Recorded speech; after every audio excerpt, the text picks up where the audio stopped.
Onyanko from Mantemno na hinkro homu na ebeto oja se na wono mo ehwe yenkane na afi ensuo ne boso ne ditudwa se bosumi yewura ma ne dedi nkan no satra beba na ese nyina mahoden no ohamu nchemu aduasa na nsuo nso ohamu nchemu ngwatwe achiripo miensa 8.3% na Adom Kasee ate wo hogumonte so na omanfo bia wonom ewo ho atwetwe nkobo busa se efiri brasa ntumu ne baaye no sai na adwuma ene asetenemu etie.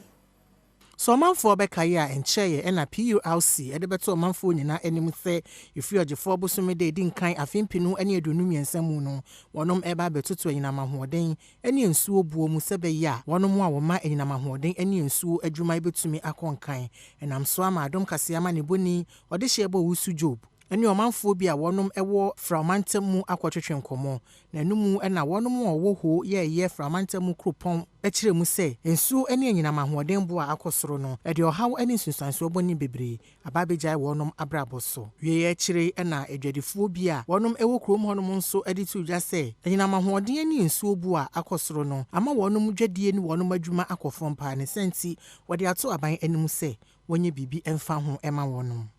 The water bill is costing too much for us because the water bill, the beginning we are paying with the 5 cedis as of 2018, but now we are paying 18 cedis.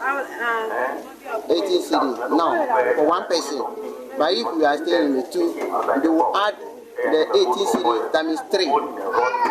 So the money, people, we don't have money to pay the water bill. And where I am now, they lock the pipe. So we can't get water to buy. As I'm talking now, they have cut off because of the light. The gas bill is piled more than 5,000. And the government have to subsidize those things for us so that the money will be come down so that we can pay. If not so, we cannot use the water and we cannot use the light bill. So it affects us a lot.